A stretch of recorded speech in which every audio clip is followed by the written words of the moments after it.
बात करते हैं दक्षिण चीन सागर में बढ़ते हुए तनाव की, क्योंकि यह तनाव ताइवान को लेकर बढ़ा हुआ है। ताइवान लोकतांत्रिक रहना चाहता है, अमेरिका उसके साथ है, लेकिन चीन को यह नागवार गुजर रहा है। और यही वजह है कि नैन्सी पेलोसी, जो अमेरिकी संसद की स्पीकर हैं, उनकी यात्रा के बाद चीन बौखलाया हुआ है। चीन ताइवान के करीब युद्धाभ्यास का ऐलान कर चुका है और नैन्सी के दक्षिण कोरिया दौरे पर संकट भी हो सकता है, क्योंकि ताइवान के चारों तरफ चीन युद्धाभ्यास का ऐलान कर चुका है और 2 से 7 अगस्त के बीच यह युद्धाभ्यास होगा। और इस दौरान ताइवान के चारों तरफ जो चीन की ईस्टर्न थिएटर कमांड है उसके युद्धपोत होंगे, साथ ही लाइव फायरिंग भी होगी। ऐसे में क्या नैन्सी पेलोसी का जहाज उड़ पाएगा वहां से, इसको लेकर भी अभी संकट है। और ऐसे में अमेरिका ने भी अपने 7th फ्लीट की तैनाती इस पूरे इलाके के अंदर बढ़ा दी है बीते 2 दिनों के दौरान। और यूएसएस रोनाल्ड रीगन से लेकर यूएसएस त्रिपोली तक कई जहाज इस इलाके के अंदर अमेरिका ने भी तैनात कर दिए। तो ऐसे में दक्षिण चीन सागर में यह तनाव बढ़ गया है। इस समय करीब 12:30 बजे दक्षिण कोरिया के लिए रवाना होना है नैन्सी पेलोसी को ताइवान की राजधानी ताइपे से।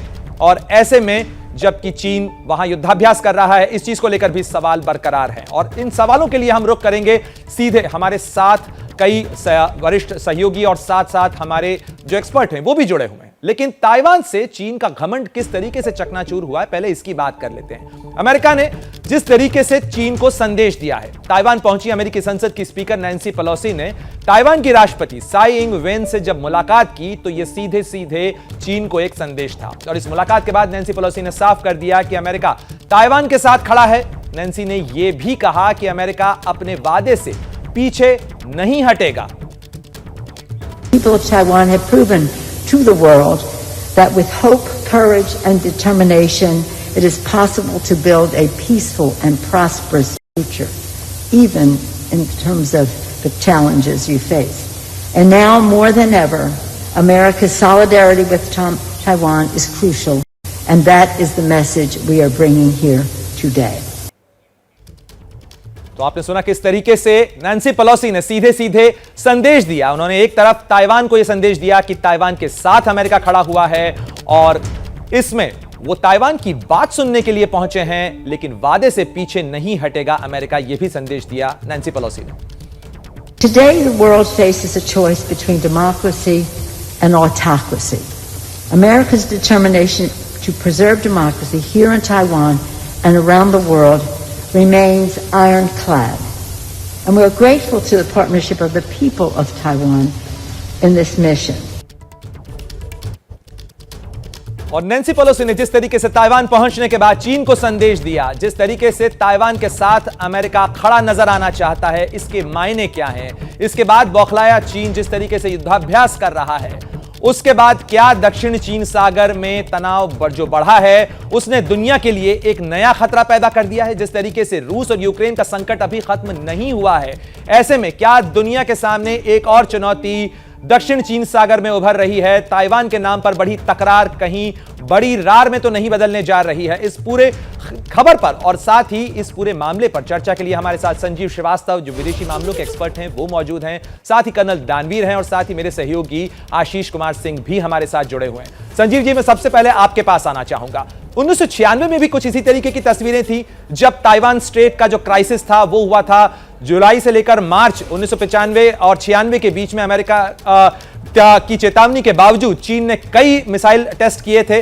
तो क्या एक बार फिर वही तस्वीर दोहराने की कोशिश करता हुआ चीन नजर आ रहा है? देखिए, चाइना जरूर नैन्सी पेलोसी की विजिट के बाद कुछ ऐसे मनूवर्स लेगा ताकि चाइना के राष्ट्रपति विशेष रूप से चाइना की कम्युनिस्ट पार्टी के मेंबर्स को और पूरे चाइना के अवाम को ये मैसेज दे पाए कि चाइना से रिस्पॉन्ड करेगा, चाइना इस तरीके के अमेरिका के मनूवर को स्वीकार नहीं करेगा। चाइना की जो घरेलू राजनीति के जो कंपल्सन है, आप जानते हैं वहाँ पर 20th पार्टी कांग्रेस होने वाली है। शी जिनपिंग को एक अगला टर्म मिलने वाला है 5 वर्षों को, तो उससे पहले ना हो उसको दबाने के लिए भी चाइना कुछ मिलिट्री मनूवर आने वाले समय में करेगा। लाइव फायर ड्रिल हो, या एयर डिफेंस आइडेंटिफिकेशन जोन का इंकर्जन हो, इस तरीके की अनेक चीजें हम आने वाले दिनों में देख सकते हैं। लेकिन ये बिल्कुल स्पष्ट है कि अमेरिका में सारे इंटरमीडिएशन के बावजूद, सारी धमकियों के बावजूद ये विजिट करके और नैन्सी पेलोसी ने अपने एड्रेस को जिस तरीके से उन्होंने वहाँ के पार्लियामेंटेरियंस को, वहाँ के राष्ट्रपति को, वहाँ की पूरी जनता को संबोधित किया है, उससे भी मैसेज लाउड एंड क्लियर है कि अमेरिका का पूरा एस्टेब्लिशमेंट ताइवान के साथ खड़ा है। और ये जो मैसेज चाइना को अवश्य सुनना चाहिए। चाइना जाहिर है कि एक ऐसे समय में हम रह रहे हैं कि जब रशिया ने यूक्रेन पर जो हमला किया है उसके उदाहरण को लेते हुए चाइना भी ताइवान के विरुद्ध कोई so called special military operation को लॉन्च करने के मंसूबे पाल सकता था। इस बात की आशंका अमेरिका को थी और ये अमेरिका इस तरीके के विजिट को करा करके उसने एक स्पष्ट रूप से मैसेज दिया है कि यदि चाइना किसी भी आप महत्वपूर्ण बात कर रहे हैं संजीव श्रीवास्तव। जिस तरीके से इस पूरे मामले में संदेश देने की कोशिश नैन्सी पेलोसी ने की है, जहां एक तरफ अमेरिका ताइवान के साथ खड़ा नजर आना चाहता है, वहीं उसने साफ कर दिया है चीन के सामने भी कि वो जोर जबरदस्ती से इस इलाके में हदें बदलने की जो तौर तरीके हैं उन्हें कतई स्वीकार नहीं करेगा। क्या मजबूरी है मेरी, बताइए। मैं अभी आपको बताती हूँ कि मैंने ओए होए होए होए नमकीन के चटकारे लेते हुए टकटकी मार के डिबेट शो को पॉज रिपीट कर करके देख रहे हैं जोगिंदर जी। इनकी तरह आप भी देखें अपनी फेवरेट डिबेट्स को रिपीट कर और डाउनलोड कीजिए एबीपी लाइव ऐप अपने स्मार्ट टीवी पर।